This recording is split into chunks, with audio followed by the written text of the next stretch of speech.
प्रिय धनु राशि के दर्शकों, जैसा कि मैंने अपने पिछले वीडियो में बताया था कि यह पितृपक्ष 2024 का यह पितृपक्ष धनु राशि के लिए बड़ा खास होने वाला है। उससे भी अधिक खास हो रहा है इस पितृपक्ष की अंतिम तिथि, जिसे सर्व पितृ अमावस्या कहते हैं।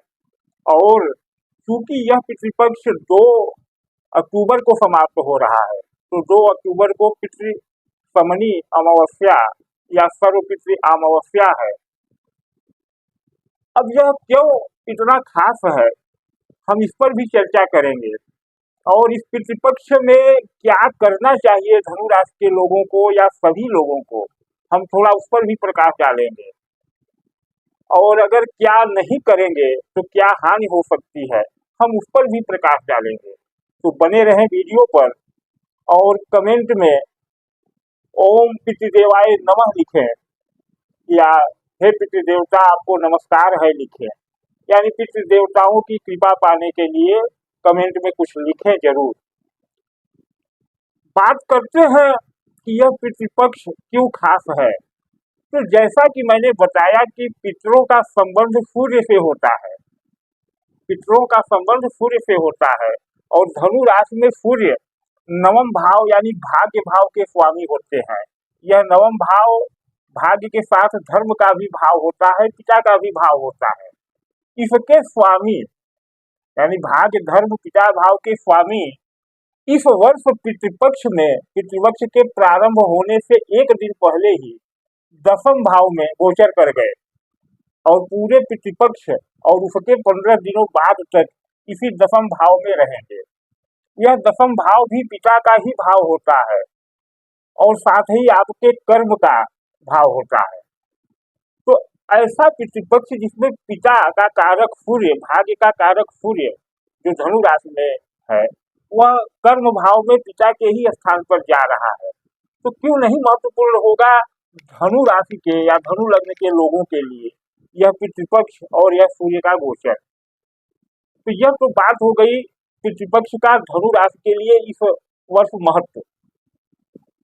दूसरी बात आई कि इस पितृपक्ष का प्रारंभ 18 सितंबर को जब हुआ तो चंद्र ग्रहण के साथ हुआ। चंद्र ग्रहण के साथ हुआ। धनु राशि धनु लग्न में चंद्रमा अष्टम भाव के स्वामी होते हैं। यह एक प्रभाव देने वाली घटना है क्योंकि चंद्रमा मन का कारक है। चंद्रमा आपके अंदर रक्त में बहने वाले जल का कारक है, यानी आपके धैर्य, आपके अनुशासन का भी कारक कहीं न कहीं चंद्रमा होता है। और चंद्रमा कारक होता है आपके लिक्विड मनी का, दैनिक इनकम का। तो जब यह पितृपक्ष धनु राशि के लिए या हुआ तो सभी के लिए चंद्र ग्रहण के साथ, लेकिन चंद्रमा आपके लिए अष्टम भाव यानी भाग्य के हानि के भाव का कारक हुआ। भाग्य से 12वां है अष्टम भाव, यह गुप्त रहस्यों का भाव है। इसके ग्रहण के साथ प्रारंभ हुआ। भले यह ग्रहण हमारे देश भारत में लागू नहीं हुआ, दिखाई नहीं दिया, लेकिन ग्रहण का प्रभाव तो आएगा। अब उसके बाद जब यह समाप्त हो रहा है, पितृ समनी अमावस्या जिस दिन हो रही है 2 अक्टूबर को, उस दिन सूर्य ग्रहण हो जा रहा है। उस दिन सूर्य ग्रहण हो रहा है, यानी 10वें भाव में सूर्य है और सूर्य ही पितृ है, सूर्य ही पिता है, उन पर ग्रहण लग रहा है। तो यह बहुत महत्वपूर्ण है धनु राशि के लिए, क्योंकि सूर्य भाग्य भाव के स्वामी होकर के कर्म भाव में है, पितृपक्ष है और सूर्य ग्रहण लग रहा है पितृ अमावस्या के दिन। तो अब समझे कि इस पितृपक्ष में किया होता क्या है। तो पितृपक्ष में हमारे पितृ यानी जो हमारे बाबा दादा और हमारे पूर्वज हैं, उनकी आत्माएं कह लीजिए, उनकी ऊर्जा कह लीजिए, इस धरती पर अवतरित होती हैं। यानी इस धरती पर पितरों की ऊर्जा का प्रभाव होता है। और हमारे शास्त्र मतों अनुसार पूरे 15 दिन अशुद्ध पूर्वक, यानी जैसे मृत्यु उपरांत सूतक लगता है, उसी तरह जल दिया जाता है पितरों को। यूं प्रतिदिन बढ़ते क्रम में पहले दिन 1, दूसरे दिन 2, तीसरे दिन 3 और 15वें दिन 15 अंजलि जल दिया जाता है। और साबुन तेल का वर्जित रहता है, साफ सफाई वर्जित रहता है पितरों के उस सम्मान के लिए। इससे होता है कि पितृ जल पाकर के सप्ताह साल में एक बार तृप्त होते हैं, और जब वह तृप्त होते हैं तो आपको तृप्ति प्रदान करते हैं। और फिर सर्वपितृ अमावस्या या पितृसमनी अमावस्या के दिन विधिवत शास्त्र अनुसार उनका श्राद्ध करके उन्हें विदा किया जाता है। विदा करने के बाद जो संभव है तो ब्राह्मण भोजन भी कराया जाता है, नहीं तो शाम के समय एक दीपक तो अवश्य दिखाया जाता है। भावना यह है कि पितरों को मार्ग में प्रकाश मिले। भावना ही फलीभूत होती है, भावना ही सब कुछ है, भावना से बड़ा कुछ नहीं। लेकिन जो मैंने बताया कि पितृपक्ष में किए जाने वाले यह कर्म इस वर्ष धनु राशि के लोगों को तो अवश्य करने चाहिए थे या चाहिए, सभी को करने चाहिए, लेकिन धनु राशि के लिए बड़ा महत्व है। तो आज के परिवेश में, इस भौतिकवादी युग में, जब हम लोग बड़े शहरों में रह रहे हैं, कुछ लोग अच्छी नौकरियों में है, 9 to 5 या 9 to 9 यानी इस तरह के कारपोरेट जॉब में है, फैशन का दौर है, 15 दिन बिना साबुन तेल लगाए रहना असंभव है। इस माहौल में जल देना भी लगभग असंभव है। तो ऐसे लोगों के लिए क्या उपाय है कि उनकी दिनचर्या भी बाधित न हो और उनके पितृ भी प्रसन्न रहे। तो उन्हीं के लिए यह विधि जो थंबनेल में आप देखा कि यदि जल दान नहीं कर पा रहे हैं, श्राद्ध तर्पण नहीं कर पा रहे हैं, तो समिधा दान करें। क्या है यह समिधा दान? अब इसी पर हम बात करेंगे। समिधा दान यह है कि जो पितरों को निमित्त आप श्राद्ध वगैरह करते हैं, अगर नहीं कर पा रहे हैं किसी मजबूरी में, तो अपने पितरों को यह वीडियो देखते ही अपने पितरों को एक संकल्प ले, पितरों के प्रति उनको साक्षी मान करके संकल्प इस प्रकार ले कि हे पितृदेव, प्रार्थना करें अपने पितरों से आज से ही कि हे पितृदेव, मैं सांसारिक बाध्यताओं के चलते शास्त्रीय विधि से आपको दैनिक जल तर्पण नहीं कर पा रहा हूँ, मैं सर्वपितृ अमावस्या को श्राद्ध नहीं कर पा रहा हूँ, अतः मैं अपने गुरुदेव यानी मेरे द्वारा यानी अपने गुरुदेव द्वारा आप लोगों को सर्वपितृ अमावस्या के दिन समिधा दान दे करके गुरु जी द्वारा आप लोगों का तर्पण कराने का संकल्प लेता हूँ, जिससे कि आपको प्रसन्नता प्राप्त हो और मेरी इसी छोटी सी सेवा से आप प्रसन्न होकर के आशीर्वाद दें। तो इतना संकल्प लें। मतलब यह संकल्प का भाव यह है कि आप मेरे द्वारा समिधा दान करके अपने पितरों को ऊर्जा, उनकी सेवा कर सकते हैं। यह तो मैंने एक संकल्प की विधि बताई कि यह संकल्प आपको लेना है। अब समिधा दान है क्या, तो मैं आपको बता दूं कि अपने तमाम चाहने वालों की याचना पर, क्योंकि बहुत से लोग मेरे चाहने वाले हैं जो नहीं कर पा रहे हैं, तो अपने चाहने वालों की याचना पर मैंने इस पितृपक्ष की सर्वपितृ अमावस्या को एक बड़ा हवन करने का प्रोग्राम बनाया है।